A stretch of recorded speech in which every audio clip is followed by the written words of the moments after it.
पृष्ठीय क्षेत्रफल और आयतन, इसमें वीडियो के इस भाग में हम 16.2% वाला जिसमें बेलन का पृष्ठीय क्षेत्रफल और उसके आयतन से संबंधित सवाल हैं उनको हम हल करेंगे।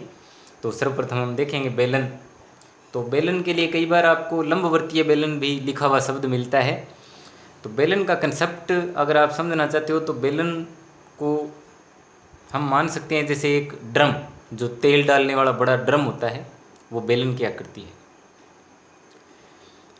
तो उसका ऊपरी हिस्सा अगर हम देखें, जैसे ये डायग्राम देखो आप, जैसे ड्रम का डायग्राम है ये, ऊपरी हिस्सा देखें तो एक वृत्त दिखाई देता है, नीचे का हिस्सा देखें तो भी एक वृत्त दिखाई देता है। और अगर ये बेलन का अगर हम उदाहरण एक ड्रम लेते हैं तो इसका मतलब ये लंबवर्तीय बेलन है, यानी जिसको एक लंबवत अगर कोई खड़ा है। तो अगर हम एक पाइप का उदाहरण लेते हैं, जैसे पाइप होती है सीधी, पत्थर की पाइप है, कोई लोहे की पाइप है, कोई भी पाइप है, तो वो अगर इस तरह समतल के ऊपर पड़ी है तो हम उसको सीधा बेलन कह देते हैं। अगर वो खड़ा है, पाइप को अगर खड़ी कर देंगे तब उसको लंबवर्तीय बेलन कह देंगे। तो बेलन में आपके दो चीज़ें होती है मुख्य, ये त्रिविमीय आकृति, इसलिए विमाएँ तो इसमें भी 3 होती है, लेकिन 3 विमाएँ इसमें वही है कि आर इसमें 2 बार उपयोग में लिया जाता है। और एक जो लंबाई है, अगर लंबवर्तीय बेलन है तो उसको हम कहेंगे उसकी ये लंबाई। अगर यही मान लो हम कुएँ की गहराई लेते हैं, कोई बेलनाकार कुआं है, तो यही लंबाई उसके लिए गहराई बन जाती है। और अगर हम किसी ऊंचाई पर बात करें, कोई स्तंभ है, खंभा है, तो वो उसकी ऊंचाई बन जाती है। और अगर उसको लंबवत ऊर्ध्वाधर इस तरह क्षैतिज डाल देते हैं तो वो उसकी लंबाई बन जाती है। कुल मिला के वो एक ही माप है जिसको लंबाई, ऊंचाई या गहराई के नाम से हम जानते हैं। इसके अलावा इसका आधार और शीर्ष दोनों बराबर होते हैं, जो वृत्ताकार होते हैं। तो वृत्त की यहाँ पे ये क्या होती है, त्रिज्या, इसकी मापक इकाई ये क्या होती है, त्रिज्या होती है आर। तो इसमें एक आर होता है और एक एल होता है। अब अगर हमें बेलन का वक्र पृष्ठीय क्षेत्रफल ज्ञात करना है, वक्र पृष्ठ मतलब सामने से देखने पर वो चीज़ दिखाई दे, जितना हमें उसके सामने खड़ा होकर देखने पे दिखाई देता है वो उसका वक्र पृष्ठ कहलाता है। यानी अगर बेलन को हम इस प्रकार चद्र के रूप में बना दें, बेलन को बीच में से ड्रम को काट देंगे तो एक चद्र बन जाएगी, तब वो उसका वक्र पृष्ठ बन गया। तो उसका अगर हमें क्षेत्रफल ज्ञात करना है, यानी इस चारों तरफ के भाग का इन वृत्तों को छोड़ते हुए, तो उसका फॉर्मूला हमारे पास बनता है 2πr/h। संपूर्ण पृष्ठ अगर ज्ञात करना है तो 2πr/h में क्या जुड़ जाएगा, 2 वृत्त जुड़ जाएंगे, एक ऊपर वृत्त और एक नीचे। तो वृत्त का क्षेत्रफल हम जानते हैं क्या होता है, 2πr²। तो यहाँ से मैं 2πr अगर कॉमन ले लूँ तो बचेगा क्या, h+r। तो ये फॉर्मूला आपको सीधा याद रखना है, 2πr/h+r। बेलन के आधार का क्षेत्रफल, तो आधार सिर्फ एक वृत्त है, तो सीधी सी बात है πr²। अब आती है बात बेलन के आयतन की। तो आयतन और क्षेत्रफल का कंसेप्ट मैंने वीडियो के पहले भाग में जो घन और घनाभ है उसमें आपको क्लियर कर दिया। सभी आकृतियों के लिए वो एक ही कंसेप्ट है कि अगर उसके अंदर, बेलन के अंदर यानी बेलनाकार ड्रम में कितना तेल आएगा, कितना पानी आएगा, कितनी उसमें हवा भर सकते हैं, तब उसमें आयतन की बात आती है, या उसका कितना वजन है। तो आयतन का आपको सीधा फॉर्मूला याद रखना है, πr²h। खोखले बेलन का, अब कई बार खोखले बेलन का पूछ लेते तो खोखला बेलन क्या होगा। खोखला बेलन होता है जिसकी कुछ मोटाई होती है। जैसे हम पत्थर की पाइप ले लेते हैं, तो पत्थर की पाइप देखते हैं तो उसकी कुछ सेंटीमीटर की, 1, 2, 3 सेंटीमीटर की कुछ मोटाई होती है। तो ये मैंने थोड़ा सा हल्का चित्र बनाया इसका। तो इसमें हम देखते हैं कि इसकी अंदर की माप ये हो गई और बाहर की मोटाई, बाहर की माप ये हो गई। तो यानी इसमें 2 माप हो गई, अंदर का वृत्त अलग हो गया, बाहर का वृत्त अलग हो गया। तो इसकी 2 त्रिज्याएँ हो गई। ऊंचाई देखेंगे या लंबाई देखेंगे वो तो सेम ही रहेगी, पाइप की लंबाई उतनी की उतनी रहनी है, तो वो लंबाई या ऊंचाई तो वही रहेगी, लंबाई या ऊंचाई। जैसे इसको एल मानेंगे तो ये h की जगह एल आ जाएगा, नहीं तो इस हाइट को हम क्या कह देते हैं, h ही कह देते हैं। तो जैसे ये इसकी क्या होगी, h होगी यहाँ से यहाँ तक। और अंदर की त्रिज्या अगर मान लेता हूँ मैं, बाहर की त्रिज्या मान लूँ r2, तो अंदर की त्रिज्या क्या हो जाएगी, r1। यानी 2 त्रिज्याएँ, इसलिए एक को r2 और एक को r1 कह दिया। तो अब अगर हम इसका संपूर्ण पृष्ठीय क्षेत्रफल देखना चाहें तो पहले वक्र पृष्ठ, बाहर का वक्र पृष्ठ क्या होगा 2πr, बाहर की त्रिज्या मैंने R2 मान ली तो R2h। अंदर का वक्र पृष्ठ क्या होगा 2πr1h। अब ऊपर के वृत्त का क्षेत्रफल क्या होगा, अब ये एक रिंग बन गई, बाहर का वृत्त माइनस अंदर का वृत्त, तो बाहर का वृत्त क्या होगा, बाहर की त्रिज्या πr2 है तो πr2² बाहर के वृत्त का क्षेत्रफल माइनस अंदर के वृत्त का क्षेत्रफल, तब ये रिंग का क्षेत्रफल आएगा। तो इसी प्रकार का ऊपर क्या बना, πr2² में से πr1² घटाएं तो इस ऊपर की रिंग का क्षेत्रफल आ गया। उसी प्रकार की रिंग हमारे पास नीचे बनी है तो इसको हम क्या कर देते हैं, बार 2 से गुणा कर देते हैं तो ये डबल हो गया। तो ये आपके पास किसका सूत्र बन गया, खोखले बेलन का संपूर्ण पृष्ठीय क्षेत्रफल। कॉमन लेके आप 2π कॉमन लेके सूत्र को थोड़ा और शॉर्ट भी कर सकते हो, नहीं तो यही मान रख के हम खोखले बेलन का संपूर्ण पृष्ठीय क्षेत्रफल ज्ञात कर सकते हैं। सेम वैसे आयतन, अब आयतन में केवल R1 और R2 का इसी का फर्क पड़ना है, ऊंचाई तो वो है ही, तो πr बाहर की त्रिज्या अगर हमने 2 मान ली तो πr2² माइनस πr1² πh अगर कॉमन ले लें हम तो बचेगा क्या R2² माइनस R1²। इस प्रकार हम खोखले बेलन का आयतन ज्ञात कर सकते हैं। तो ये तो प्रिय विद्यार्थियों सारे सूत्र हो गए। अब मैं इन सूत्रों के आधार पे आपको इसी प्रश्नमाला के कुछ प्रश्न हल कराता हूँ। 16.2 का दूसरा प्रश्न देखते हैं। लंबवर्तीय बेलन की ऊंचाई 7 सेमी है, आधार की त्रिज्या 3 सेमी है, इसका वक्र पृष्ठीय क्षेत्रफल, संपूर्ण पृष्ठीय क्षेत्रफल और आयतन ज्ञात कीजिए। तो सीधे सीधे आपके फॉर्मूले याद होने चाहिए। सबसे पहले हम लिख लेंगे ऊंचाई h बराबर कितने सेंटीमीटर, 7 सेंटीमीटर, और त्रिज्या कितनी है 3 सेंटीमीटर, दोनों एक इकाई में है, नो प्रॉब्लम। सीधा आप सूत्र लिखोगे किसका, वक्र पृष्ठीय क्षेत्रफल, तो बेलन का वक्र पृष्ठीय क्षेत्रफल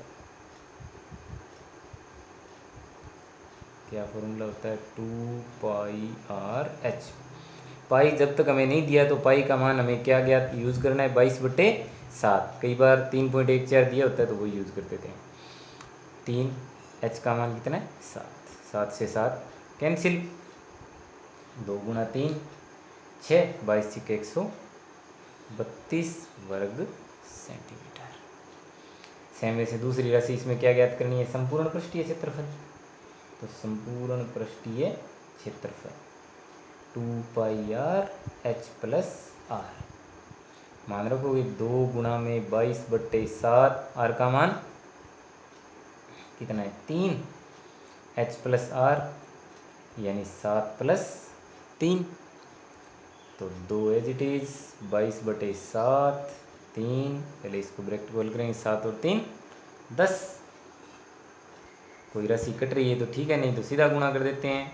30, 3 दूनी 6, 60 हो गई, 22 × 72 कितने हो गए 22 × 132 1320 बटे में 7, 7 का इसमें भाग दे देंगे, कितना आ जाएगा अपने पास 188.57 188.57 वर्ग सेमी। बेलन का आयतन πr²h, तो पाई का मान 22/7, r कितना है 3, 3 की स्क्वायर, h कितना है 7, तो यह आ जाएगा 7 सीधा आ जाएगा, तो 22/7 × 3 × 3 × 7, 7 से 7 कैंसिल हो गया, 22 गुणा कितना बचा 22 गुणा 9, 22 में कितने आ गए 198। अब देखो ये आयतन है तो किस में आएगा घन सेंटीमीटर के अंदर। इस प्रकार बहुत ही आसान तरीके से, अगर हमें इस प्रश्नमाला में मुख्य यही चीज़ है 16वीं के अंदर, चारों ही आपके पार्ट हैं इसके अंदर, जिसमें हम क्रमशः घन और इसके बाद अब बेलन और घन घनाभ, उसके बाद बेलन, फिर शंकु और गोले का अध्ययन करेंगे। सब के अंदर सूत्र महत्वपूर्ण है। अगर आपके फॉर्मूले याद हैं तो सीधा फॉर्मूला लिखा और उसके अंदर जो भी अज्ञात राशि है जिसका हमें मान दिया, उसके मान पुट करने आसानी से हम इनको हल कर सकते हैं। इसके बाद इसका और एक प्रश्न लेते हैं हम, प्रश्न नंबर 4। इसका हम चौथा प्रश्न हल करेंगे। उससे पहले मैं थोड़ा सा आपको तीसरा प्रश्न बता देता हूँ, इसको आप आसानी से हल कर पाओगे। एक बेलन के सिरे का क्षेत्रफल 154 वर्ग सेमी है, ऊंचाई 21 सेमी है, आयतन एवं वक्र पृष्ठीय क्षेत्रफल ज्ञात कीजिए। तो जब हमें आयतन और वक्र पृष्ठीय क्षेत्रफल ज्ञात करना है तो किसकी आवश्यकता है हमें? आर की और एच की। किसकी आवश्यकता है? आर की और एच की। एच तो हमें गिवन है यहाँ पर, अब केवल किसकी आवश्यकता है? आर की। आर और चाहिए क्योंकि फॉर्मूले में आर और एच दो ही चीज़ें हैं। तो यहाँ हमें दिया हुआ है बेलन के सिरे का क्षेत्रफल। तो बेलन का सिरा क्या होता है? क्या होता है? वृत्त होता है। तो यानी पाई आर स्क्वायर बराबर 154 हमें दिया हुआ है। तो वृत्त के क्षेत्रफल से त्रिज्या निकालनी आपको बताई भी है, वृत्त और उसके त्रिज्या, परिधि और क्षेत्रफल वाले पार्ट के अंदर। तो वहाँ से आप इस तरीके से ही यहाँ से आर का मान निकाल लोगे। पाई आर स्क्वायर बराबर 154, आर स्क्वायर बराबर पाई इसके भाग में चला जाएगा, आर का मान निकल जाएगा। तो जब आर और एच दोनों आपके पास होगी तो आप आयतन और क्षेत्रफल ज्ञात कर सकते हैं। इसके बाद हम चौथा प्रश्न लेते हैं। दो लंबवर्तीय बेलन की त्रिज्याओं का अनुपात 2:3 है, ऊंचाइयाँ 5:4 है, तो दोनों बेलन के वक्र पृष्ठीय क्षेत्रफल तथा आयतनों का अनुपात ज्ञात कीजिए। क्षेत्रफल और आयतन ज्ञात नहीं करने बल्कि उनका अनुपात ज्ञात करना है। तो हमें त्रिज्याएं और ऊंचाइयां भी नहीं दी हुई, उनके अनुपात दिए हुए हैं। तो ऊंचाई त्रिज्याओं का अनुपात 2:3 है, तो माना बेलनों की त्रिज्याएं क्रमशः 2r व 3r है तथा ऊंचाइयों का अनुपात क्या है? 5:4 है, तो 5h व 4h है। अब पहले वक्र पृष्ठीय क्षेत्रफलों का अनुपात चाहिए, तो पहले बेलन का वक्र पृष्ठीय क्षेत्रफल अनुपात चाहिए। सीधा लिखेंगे हम, पहले बेलन का वक्र पृष्ठीय क्षेत्रफल बटे दूसरे बेलन का वक्र पृष्ठीय क्षेत्रफल। फॉर्मूला देखो अलग, यहाँ अलग से लिखोगे, बेलन का वक्र पृष्ठीय क्षेत्रफल बराबर 2πr/h, इसे अलग से लिख दोगे। बेलन का वक्र पृष्ठीय क्षेत्रफल बराबर 2πr/h। यहाँ आप फॉर्मूला नहीं लिखेंगे, हम डायरेक्ट मान रखेंगे। 2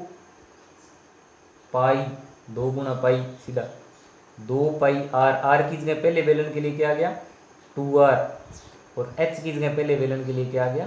5h, बटे में दूसरे बेलन के लिए भी 2πr/h। आर की जगह क्या आ गया?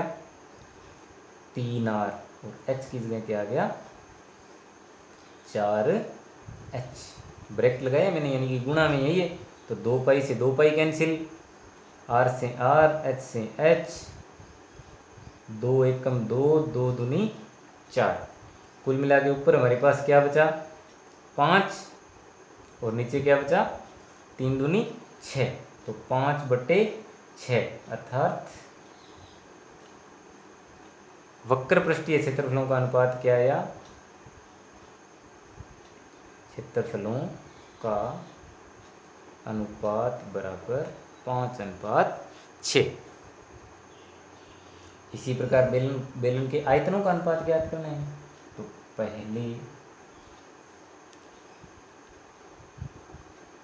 पहले बेलन का आयतन बटे दूसरे बेलन का आयतन। आयतन का सूत्र भी आपको बता दिया, यहाँ अलग से लिखो। बेलन का आयतन बराबर πr²। तो पाई वैसे के वैसे r², तो पहले बेलन के लिए r कितनी है? 2r है, 2r का स्क्वायर। गुणा में h, पहले बेलन के लिए h कितना है 5h। इसी प्रकार पाई दूसरे बेलन के लिए r कितनी है 3r, h कितनी है 4h, 4h। पाई से पाई कैंसिल, ये हो गया आपका 2r गुणा 5h बटे में 3r गुणा 4h। h से h, r से r से r, ऊपर जाए घट गई, नीचे देखो 2 एकम 2, ये 2 दूनी 4, इसी प्रकार 2 एकम 2, 2 एकम 2। कुल मिला के ऊपर क्या बचा हमारे पास 5 और नीचे 3 दिए 9, 5:9 यानी 5/9। तो लिख देंगे आयतनों का अनुपात 5:9 है। भिन्न को अनुपात रूप में इसी प्रकार लिखा जाता है। बहुत ही इंपॉर्टेंट क्वेश्चन है। प्रश्न में दिए ठोस बेलन का संपूर्ण पृष्ठीय क्षेत्रफल 462 है, वक्र पृष्ठीय क्षेत्रफल संपूर्ण पृष्ठीय क्षेत्रफल का 1/3 है, तो बेलन का आयतन ज्ञात करो। ये भी अच्छा प्रश्न है, छठा प्रश्न है। संपूर्ण पृष्ठीय क्षेत्रफल दिया हुआ है और वक्र पृष्ठ और संपूर्ण पृष्ठ में रिलेशन दिया हुआ है, जबकि आयतन पूछा हुआ है। तो हमें आयतन ज्ञात करने के लिए त्रिज्या और ऊंचाई दोनों की आवश्यकता पड़ेगी। तो त्रिज्या और ऊंचाई इन दिए गए संबंधों से हमें ज्ञात करना है। तो बेलन का संपूर्ण पृष्ठीय क्षेत्रफल हमें गिवन है। पृष्ठीय क्षेत्रफल कितना है 462 है, जबकि संबंध क्या दिया हुआ है कि बेलन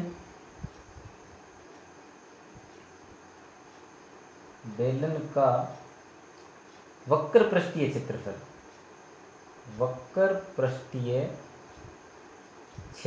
है वो किसके बराबर है 1/3 ऑफ संपूर्ण पृष्ठीय क्षेत्रफल, यानी संपूर्ण पृष्ठीय क्षेत्रफल का 1/3 है। 1/3 यानी इसके तीसरे भाग के बराबर। तो बेलन का वक्र पृष्ठीय क्षेत्रफल क्या होता है 2πrh, किसके बराबर है ये 1/3, किसके 1/3 2πrh प्लस rp। ये संपूर्ण पृष्ठीय इसका 1/3 है। हल करें इसको तो क्या बन जाएगा 3 इसके भाग में, इधर आएगा गुणा में 3 गुणा πrh, 2 है यहाँ पर, बराबर में ये 2πrh प्लस r। तो यहाँ से देखो ये πr है गुणा में, मैं यहाँ से सिर्फ क्या रख लेता हूँ इधर h, अगर इधर रख लेता हूँ क्या रख लेते हैं इधर h, तो बराबर में जाएगा 2πrh प्लस r बटे में क्या जाएगा 3 गुणा 2πr। h यहाँ रख लिया तो h के गुणा में जो चीज़ है वो भाग में चली जाएगी पूरी पूरी। देखो 2πr से 2πr कैंसिल हो गया, क्या बचा हमारे पास h प्लस r बटे 3। वापिस इसको इधर ले आओ, तिरछा गुणा करेंगे, इधर क्या जाएगा 3h बराबर h प्लस r, r को इधर ले आओ, 3h को इधर लिया, h को इधर ले आते हैं तो 3h माइनस h बराबर में क्या है r। हम ऐसे कह सकते हैं 2h बराबर r, यानी r के बराबर कितना आ गया 2h आ गया। ये एक संबंध प्राप्त हो गया हमारे। बेलन का संपूर्ण पृष्ठीय क्षेत्रफल कितना था 462, इसको मैं इक्वेशन फर्स्ट लिख देता हूँ और ये एक संबंध प्राप्त हो गया, मैं इसको हम इक्वेशन सेकंड लिख देते हैं।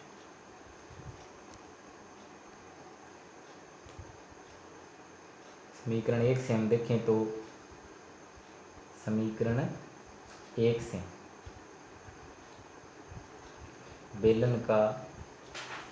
बेलन का संपूर्ण पृष्ठीय क्षेत्रफल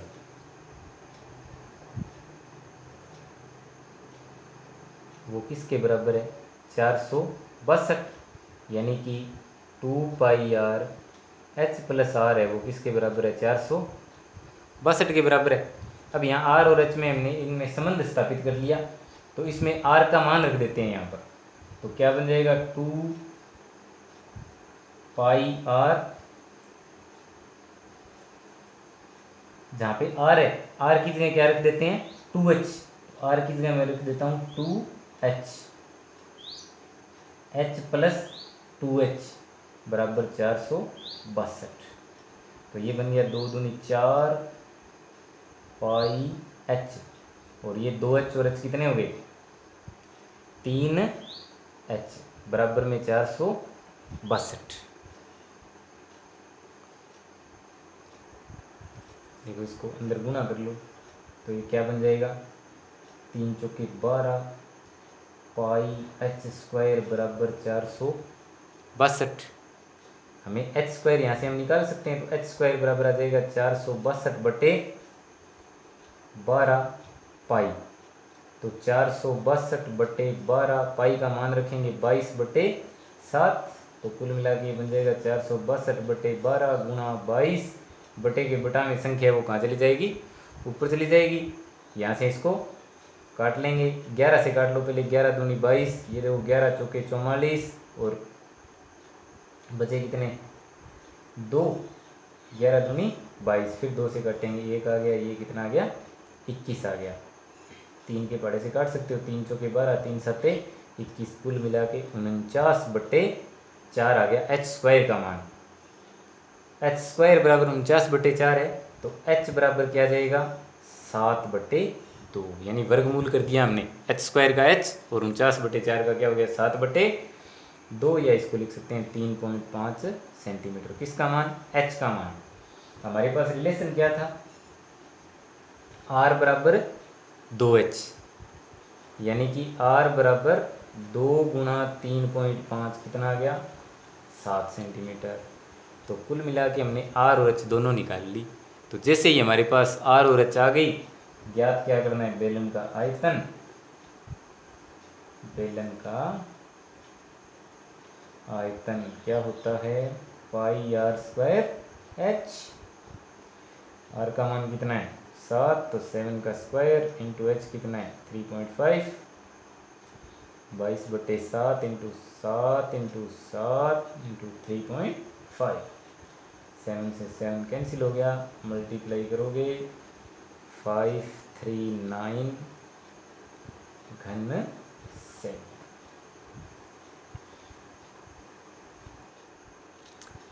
8वां प्रश्न देखिए इसका, बेलन का आयतन और वक्रपृष्ठीय क्षेत्रफल क्रम से इतना और इतना है, त्रिज्या और ऊंचाई ज्ञात कीजिए। तो देखो क्या दिया हुआ है हमें आयतन दिया हुआ है, बेलन का आयतन बराबर पहले से गिवन है 1650, तो हम लिख सकते हैं पाई r स्क्वायर h बराबर 1650। बेलन का आयतन पाई r स्क्वायर h होता है, इसको मैं समीकरण 1 लिख देता हूँ। दूसरी चीज़ हमें क्या दी हुई है बेलन का वक्रपृष्ठीय क्षेत्रफल, बेलन का वक्रपृष्ठीय क्षेत्रफल इतना 660, वक्रपृष्ठीय क्षेत्रफल यानी कि 2 पाई r, ये कितना है 660। तो ये दो समीकरण बन गए हमारे पास। इन दोनों समीकरणों से हमें r और h का मान निकालना है। तो देखो 1 और 2 से हम देखें, ये पाई r स्क्वायर h है, 1 से मैं लिखता हूँ पहले, देखो 1 से, 1 को मैं ऐसे लिख सकता हूँ पाई r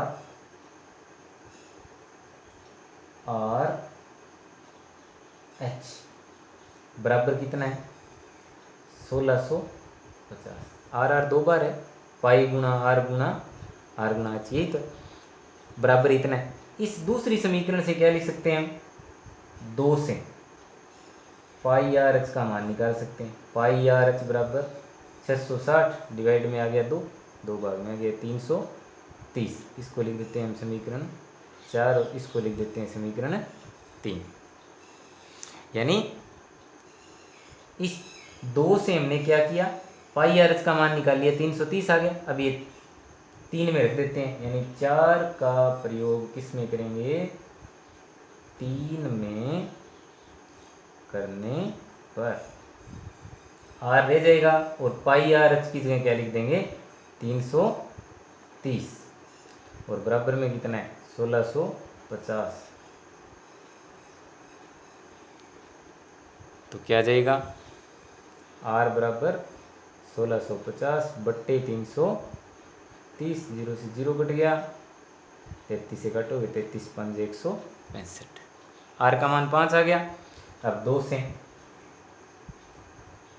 2 पाई आर एच बराबर कितना है 660 है, आर का मान रख दो, सब का मान रख दो, बाकी 22/7, आर का मान कितना है 5, एच को एच ही बराबर में 660, एच को यहीं रखते हैं, बराबर में 660 है। तो जो चीज़ इधर एच के भाग में है वो इधर गुणा में चली जाएगी, तो क्या है भाग में 7 है, तो 7 इधर गुणा में आ गया, जो गुणा में वो भाग में जाएगी, यानी 2 गुणा 22 गुणा 5, 22 3 66 30 आ गया, 5 से काटो 5 के 30, 2 से काटो 2 3 6, 7 21 सेंटीमीटर। इस प्रकार हम आर और एच के मान सिंपली ज्ञात कर सकते हैं। 20 मीटर गहरा और 7 मीटर व्यास की एक चबूतरा, 20 मीटर गहरा और 7 मीटर व्यास का एक चबूतरा है।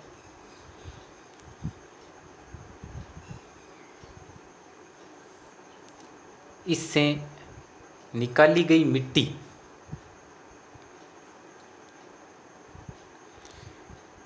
प्रश्न में ये व्यास का चबूतरा नहीं है, 20 मीटर गहरा और 7 मीटर व्यास का एक कुआं खोदा गया।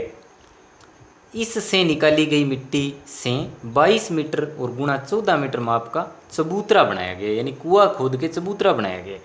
तो चबूतरे की ऊंचाई हमें ज्ञात करनी है।